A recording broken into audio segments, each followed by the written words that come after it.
and welcome to another episode of All the Cards on the Table. In this week's episode, we're going to be discussing the really important topic on communication, and that is how we communicate with ourselves. Are we being kind, caring, compassionate with ourselves, with the thoughts that we have about ourselves, or are we being negative? Are we talking ourselves down?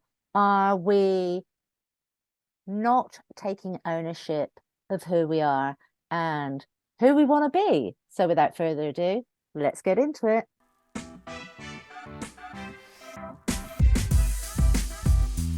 Hello everyone, you're listening to All Cards on the Table podcast with Claire and Sylvia, a show that talks about how men and women aren't so different from each other. We just don't speak the same language. We will dissect every topic and put an end to miscommunication. So, get ready to get uncomfortable.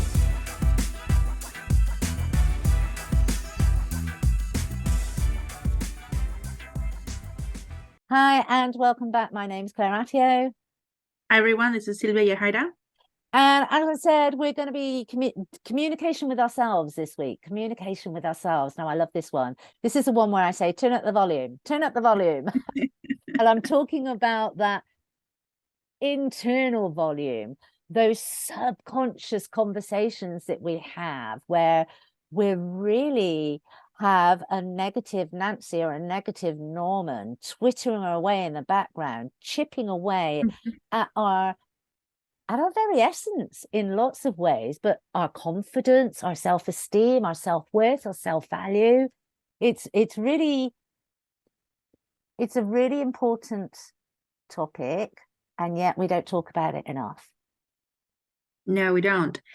And also, I think that we have almost been programmed to talk ourselves down or question ourselves constantly. When we doubt ourselves, that's also putting ourselves down in a sense. And our brain doesn't really understand what's real and what's not. It's just going to accept that. So if you call yourself, even if you said, oh, that was very stupid of me, that actually has an effect on you. Mm-hmm.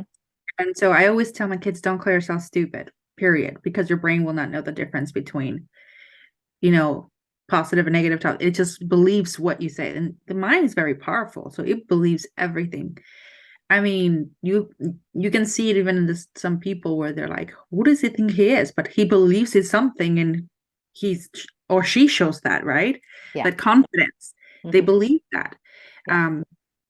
As well as the opposite. So I think it's very important that we start to acknowledge how we talk to ourselves. What are the exactly things that we say, even how we say it.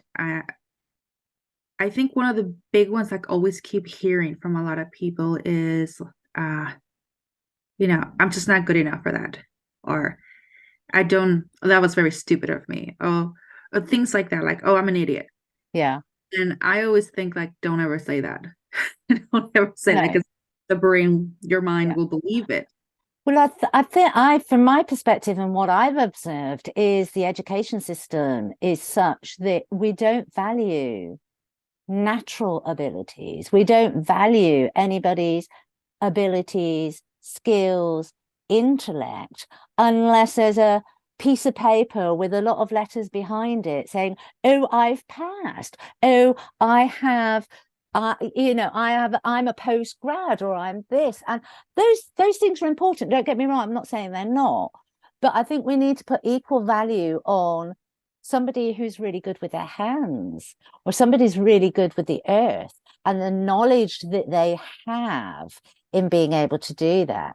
But very often, I mean, as most of the viewers know, I live in the countryside. And so I'm surrounded by people that work the land. And when you actually get into a conversation, and I've noticed it because obviously I went to university, and when they find out that I've gone to university, they'll start saying things in a way that puts themselves down because they didn't go to university, and they've been taught through society and through the education system that they're less than. And yet there is no way I could do the job that they do, and there is no way I could retain the information that they retain with their knowledge of what they do. Mm-hmm. And I think this is where we need to be really careful, is to not look outside ourselves and learn to hold ourselves in kindness, to hold ourselves in compassion, to hold ourselves with love, to take ownership of our skills, but to also take ownership of where we feel that we're not holding sufficient skills. And but to be honest on that, if we feel that we don't know enough, do we need to know that whatever we think we don't need to know enough? Are we actually is it going to be useful to us? Because I've seen so many people go off to university in later life to get a PhD just so they can say they got a PhD. And you're like, that is such a waste of your precious, precious life, because you're never going to use it. Now, if it's of interest to them and they took joy from doing that course, that's something very different. But if they're just doing it just so that they can say, I've got a PhD. Well, I think that also falls back then into having insecurities, because you only value yourself through what you have accomplished. So that's what I'm saying. That negative talk is telling you, in order for me to feel valued and accepted, I must get this or do that. Exactly. And it all starts when little kids start saying like, oh, I'm stupid, or I'm an idiot, and this and that. And because you don't want to feel that way, then you pursue these things in order to feel more confident, intelligent. And the thing is, I believe that, or I don't believe, a lot of people do this and they still don't feel enough. Yeah. They've got, like you said, they've got the PhD, they've got the background, the experience, the knowledge, and it's still not good enough for them because they haven't worked through their programs, but also the things that they believe, of their self-negative talk, almost self-hate. And that's a big one, because I actually, now when you were talking, I remember this young guy who was, I think even in his 20s or something, mid-20s, did not want to marry someone from their own race because he considered himself ugly, and therefore he wanted to marry someone that was Caucasian, blonde. And he was a very good looking guy, but he always believed that he was never good enough. And he wanted to make sure whoever married, he had children that did not look like him. And that broke my heart, because I'm like, how much? You're a good looking guy, very good looking guy. But at what point, or who was it? How did he learn that? Because this must have come from as a child. Yeah. And so the one thing that I've always told, like I said to my kids, don't ever call yourself this, don't ever call yourself that. And I'm sure some people have said some things to this person as well, but it was the fact that he believed it. He really believed it.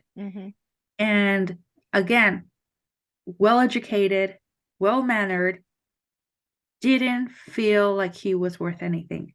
Yeah. And that to me actually was it opened my eyes to a lot of things, that how many things, like you said, what are we doing for ourselves and what are we doing for others? Yeah. And the other aspect of this is, if you're not able to lovingly communicate with yourself, if you're not honoring yourself, if you're not being true to yourself, if you're not telling yourself the truth, then you can't authentically offer that to another. And it's not that you're intentionally being deceitful. I had to think of my word then. Sorry, I went a little mini blank then. It's not that you're intentionally being deceitful, but because you are accustomed to that self-deceit, that's all that you can offer to another. And this is where this podcast comes in, because obviously this podcast is all about our relationships, whether that be intimate or whether that just be friendships. It's about our communication skills within relationships. But that relationship starts with ourselves, that self relationship. Are we able to be honest? And I think the other aspect of it is I don't know about you, but we were never allowed to be. I mean, my mother's favorite phase is like, oh, you're showing off. If ever we if ever we were excited over an accomplishment, it was, don't be a show off, don't be a big head. And Mhm. there were all those kind of phrases when we were very, very little. And I know on my journey of finding my authentic self and being able to talk honestly to myself, I had to work through those programs, because when I had that excitement because I'd made an achievement many, many, many times through my life, I didn't celebrate that because I believed it was big-headed. I believed I was showing off. Yeah. And that is a very common one I found especially amongst women. Women kind of hold back on celebrating their achievements. Mm-hmm. And Yeah, that that's is true. either because they don't want to be seen as big-headed, um, or because they don't want to put themselves in the spotlight if they're in a partnership, and that can happen quite a lot because they're frightened that may make their partner feel uncomfortable. And yet we shouldn't need to do that. When we're in partnerships, when we're in loving, healthy relationships, your partner should want you to shine and Mhm. should want to kind of lift you up there and let you have your moment. Because we're talking about moments here. We're not talking about somebody every single day celebrating themselves and, you know, being in that excitement. We're talking about moments in time. We're talking about celebrating the accomplishments as they happen, not about constantly me, talk about me, everything's about me, I'm a wonderful person. That is egoic. Yeah. But celebrating yourself, allowing yourself to shine in the spotlight with others or that are also shining. And that's the thing. It's not, there's enough of the spotlight to put on everybody. It's not just one spotlight and it has to be on you. It can be on several, but it's allowing yourself to step into that. And I think that's what a lot of women, especially women, kind of step away from. Mm-hmm. Yeah, that's true. I mean, as well as men, they Mm-hmm. also do that because then they become arrogant, and Yeah. especially nowadays, they can't say anything because Oh yeah, poor they'll go devils. after them all the time. But again, if you don't have those moments, like you said, of joy, if you don't pursue things for yourself, you're cutting yourself short. And that's when the negative talk, the self-hate, the putting yourself down comes into play. Mm-hmm. And I think it's important for you to celebrate them, of course. Not like bragging. I mean, nobody wants a bragger, of course, but it's kind of, we all want to cheer you on when you have accomplished something because Mm-hmm. you put the hard work into it. Mm-hmm. Everything that went into it should be accomplished, should be celebrated. I mean, that you've accomplished because it's a big deal.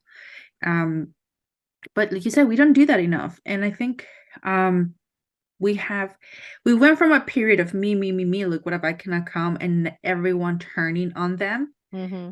when where now no one wants to say anything. And I'm starting to see a decline on the amongst young people, their self-worth and self value and their what's the word I'm working for? The confidence. Mm-hmm. They're lacking that because at one point it's like, what's the point? What's the point of me doing this? Yeah. No one cares, no one listens. Obviously, this and that. And that also is negative talk. Mm-hmm. I had my daughter one time also do something like that, and she was just like, what's the point of me doing this and that? And just constantly um, putting herself down. And I said, we need to come up with a name for this person, for this Debbie Downer, I call her. there's this famous character called Debbie Downer. It's like, but we're not gonna call her Debbie. Find a name you really don't like, whatever that name is. And when you hear those thoughts, tell her shut up. And I'm just gonna make up a name right now, but let's use Debbie Downer as the Yeah, example. It's kind of like when you hear like I'm not good enough, this is not worth it. No, I'm not gonna try. You just say, shut up, Debbie, not yeah, now. yeah, And that kind of helps you get out of that self negative talk. This the that fact that okay, you know what, you've done something great, and then you have Debbie Downer say, well, you're going to be a big head. You're bragging. Oh, look at that ego. You just say, shut up, Debbie, not now. yeah. I think that the spiritual route has had a big impact on that, because obviously we've talked about ego and that we need to get out of the ego. But it's not about, and I know when I started, because when I started my spiritual path, it was death to the ego. I mean, that was a real common thing. And I'm like, whoa, hang on a minute. It's your ego that keeps you safe. It's your ego that keeps that is your creativity, that is your uniqueness. What Mm-hmm. you want is to create a balance. You need to tame the ego. The ego shouldn't be running the show. But likewise, humility shouldn't be running the show either, because there are times where you need to step forward. There are times when you need to shine, because that's inspirational. If you don't celebrate, you're not inspiring those around you. Mm-hmm. And so, and this is the aspect that gets forgotten, and this is why it's so important. And you were saying about shut up, but the other way you can actually do it as well is acknowledgement. I hear you, but I don't agree with you. Yeah.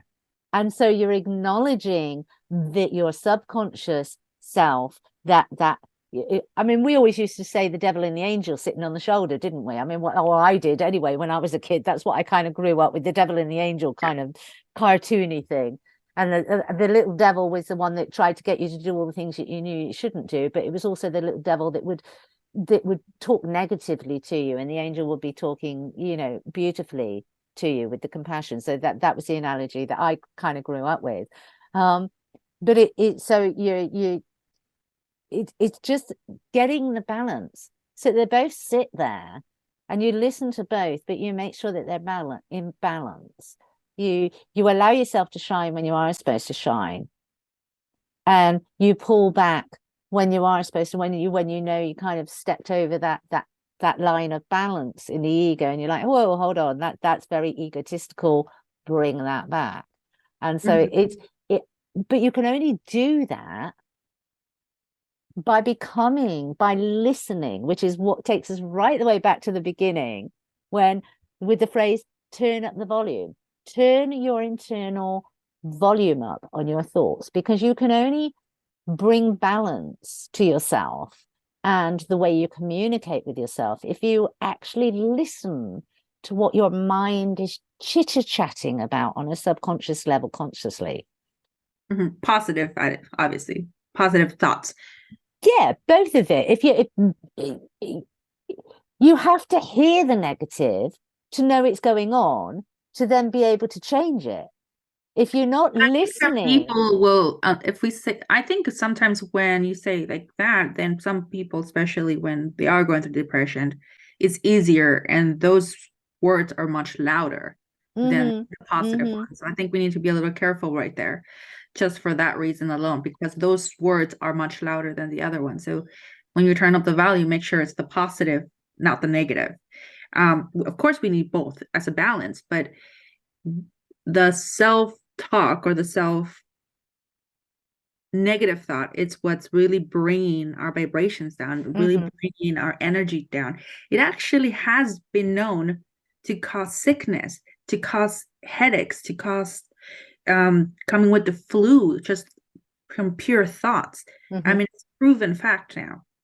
So if you have those negative thoughts, then yeah, they're going to not only make you sick, but also make you even more in your mind. So Mm-hmm. when it comes to depression, especially for some of the people that I work with, uh, then I'm very careful of suggesting to listen to both because Yeah. of Yeah, you're quite correct in saying that. I wasn't even kind of thinking down the mental health road. I was thinking about average Joe blogs in the street, Mm, healthy mind, healthy life going on, but they're coming up against roadblocks and they're not fully stepping into their full potential. So yeah, you're quite right saying that there are very many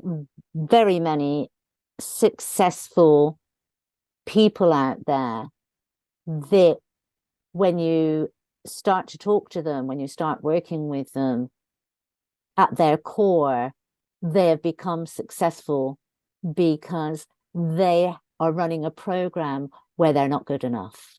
And those are the ones, sorry, those were the ones where I was kind of directing. So there's mm, not mental health going on there, but there is a negative aspect to their lives. And you can actually identify what it is you're saying if you're not hearing it. And so you need to hear it to be able to counteract it. You need to mm, understand what you're saying to yourself on a deep subconscious level mm. to then go, no, I'm not telling myself that anymore. I'm not saying that to myself anymore.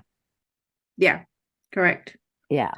Yeah. And I think a lot of that comes mostly on women on physical aspects. I hear that more on the physical sense of I'm not pretty enough, I'm too big, I'm too small, I'm too this, I'm too that.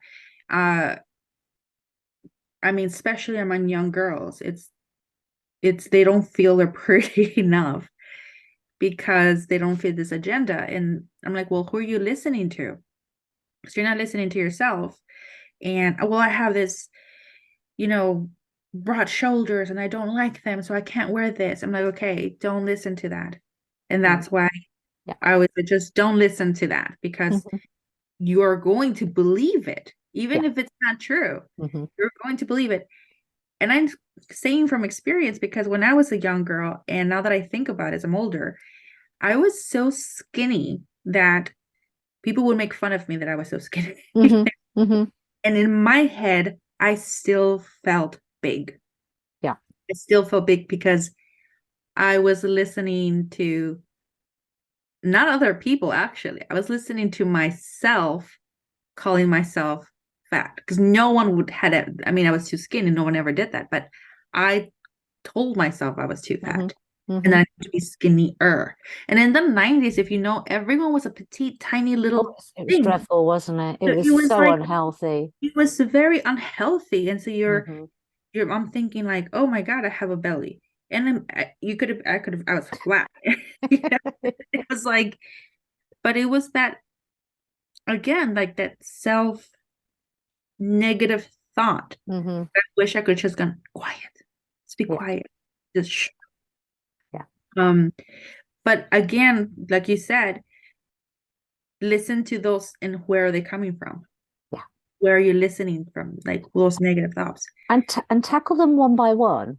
Mhm. Don't try and tackle them all together because when you first turn up, as Sylvia rightly said, if you're suffering with mental health, do not turn up the volume on your negative thoughts, please no.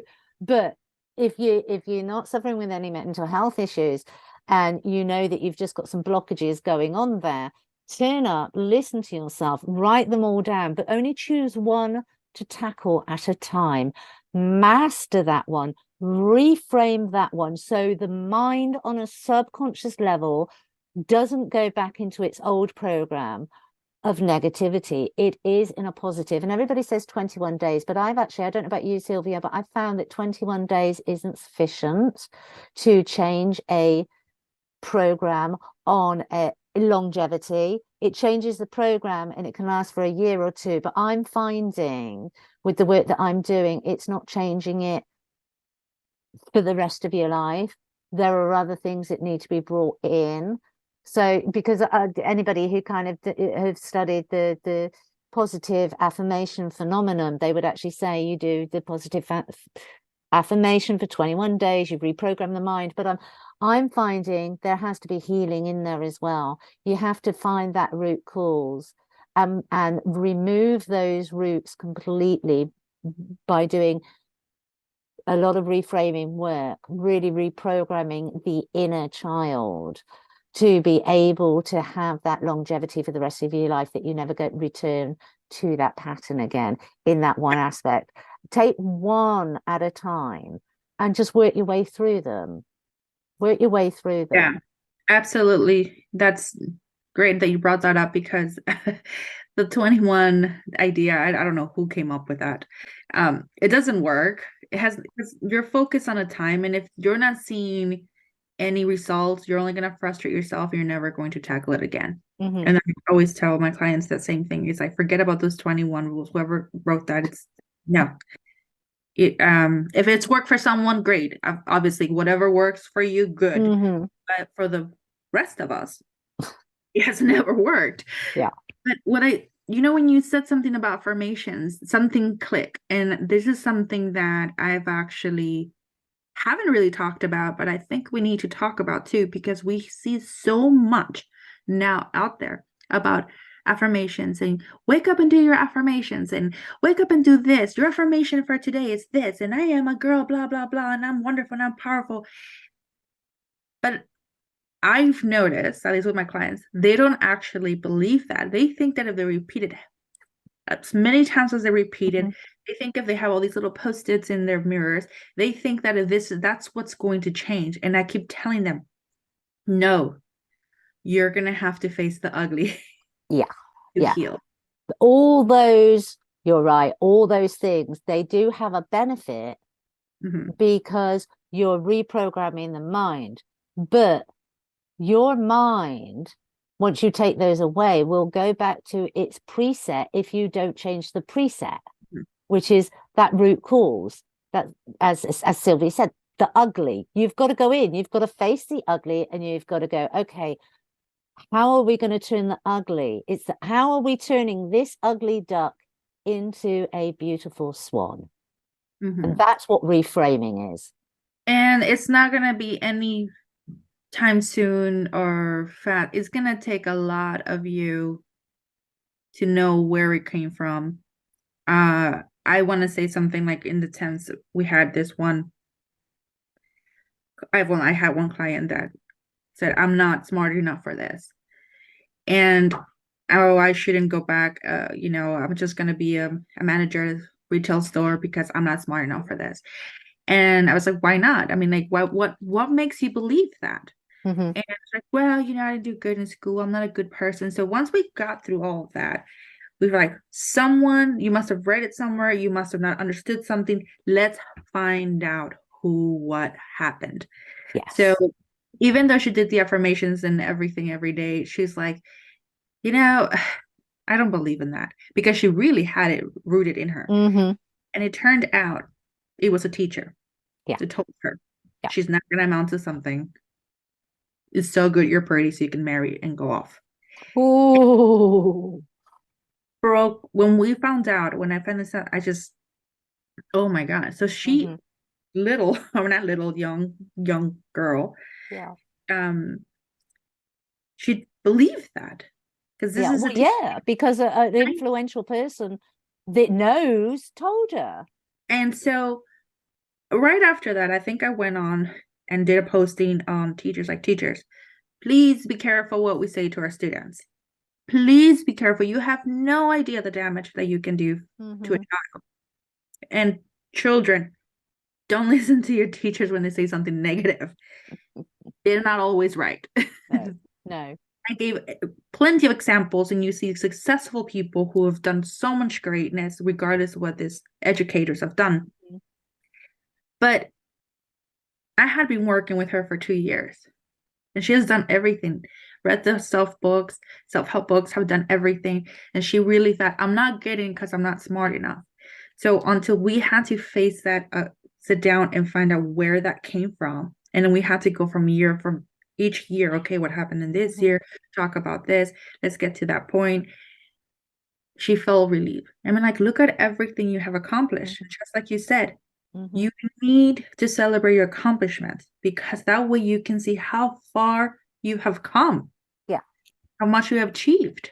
And it's through that celebration that you actually, if you allow yourself to celebrate and you do honor that, It's through those celebrations that you start to build a memory bank of all your achievements, because you spent the time celebrating it. And so you create a happy, joyful memory. So you build a memory bank of achievements, not a memory bank of non-achievements, of what somebody told you when you were in grade 4. Yeah.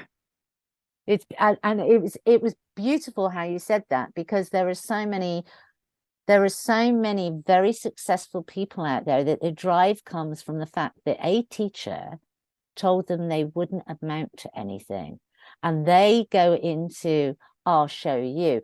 The problem with that is they become very successful in the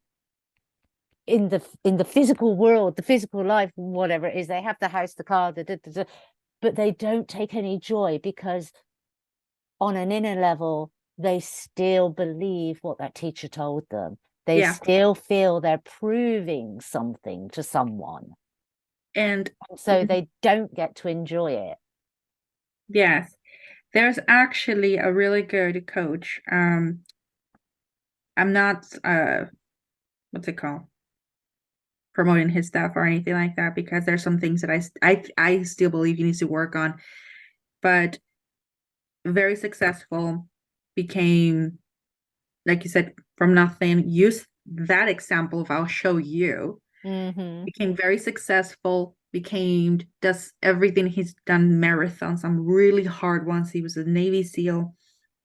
And what's his name? And David Goggins, that's his name, David Goggins. And he's got a book. And I've read his book, and I think it's wonderful. It's a beautiful book about inspiration and pushing through. But as I'm reading it, I can still tell he has not faced the real ugliness of what he got there. But he have a great suggestion that I actually started to use, and it's a wonderful. And he has this thing called the cookie jar, and that every time you accomplish something, that you put it in that cookie jar, so that when you start to doubt yourself, you start to feel bad, you go and take something out so you can remember something that you have accomplished. And I love that idea, and I actually have shared it with a gratitude jar. Yeah, I love that one. I love it. And the thing is, I would actually say make sure it's a clear jar, and make sure it's in a visible area so that you can actually see it building.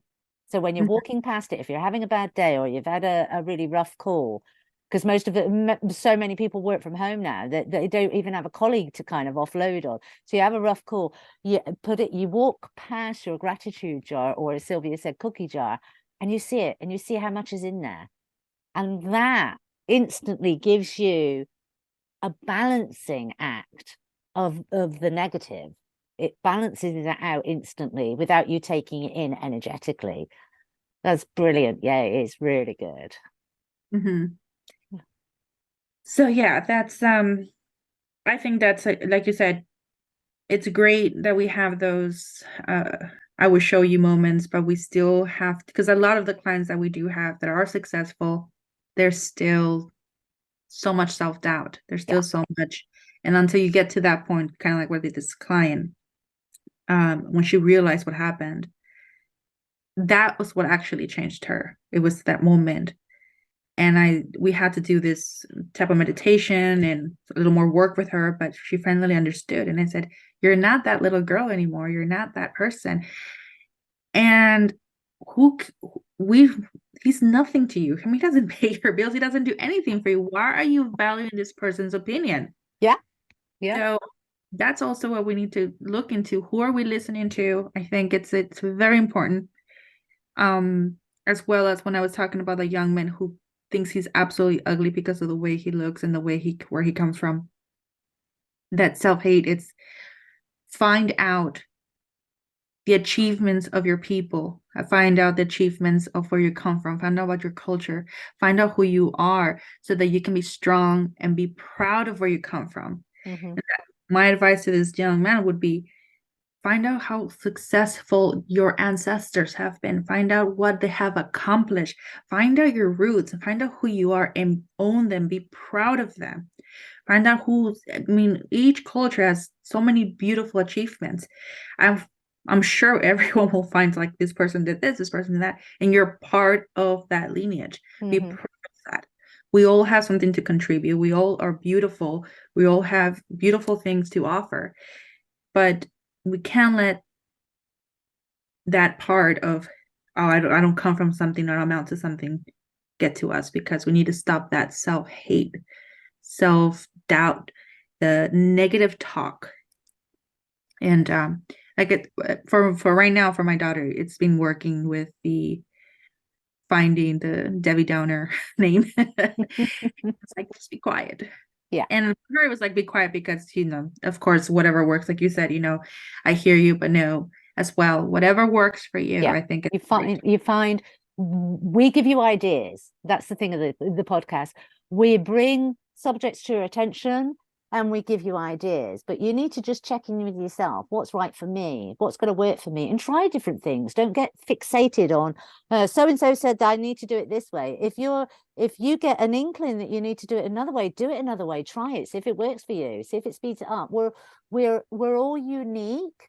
And even as coaches and as therapists, we will have clients and we will do, right, okay, I think you need this, but we could start working with it and can see that it's not going anywhere with that particular client. And then we have to kind of tune into ourselves, tune into our guide and go, okay, what's going to be best for this client? And also have those conversations with the client so that we're creating pathways with that client so it's individual to them. That's the key. It needs to be individual to you. You need to be honoring you. You need to be honoring yourself and just be loving and kind. Just take a listen, as Sylvia said, not if you've got mental health issues, but if you don't, take a little listen to what you're saying on a subconscious level. Is it kind and caring and loving and nurturing, or is it cruel, mean, spiteful? And the first question you can ask yourself is, if you have that latter, is, would I say those things to my dearest friend? That's Because if excellent. you Yeah. wouldn't say it to your dearest friend, then absolutely no way on this planet should you be saying it to yourself. And I think Mm-hmm. we can leave that there. That's bye-bye from me. And me. And as always, don't forget to subscribe, like, and share. Till next time. Bye-bye. Thank you for listening to today's episode. If you haven't already subscribed, please do so, and please leave a review, as it helps us grow and bridge the gap between the sexes. If you have any topics you would like us to cover, shoot us an email. Until next time, go out and practice putting all your cards on the table with no judgment, expectations, and fear.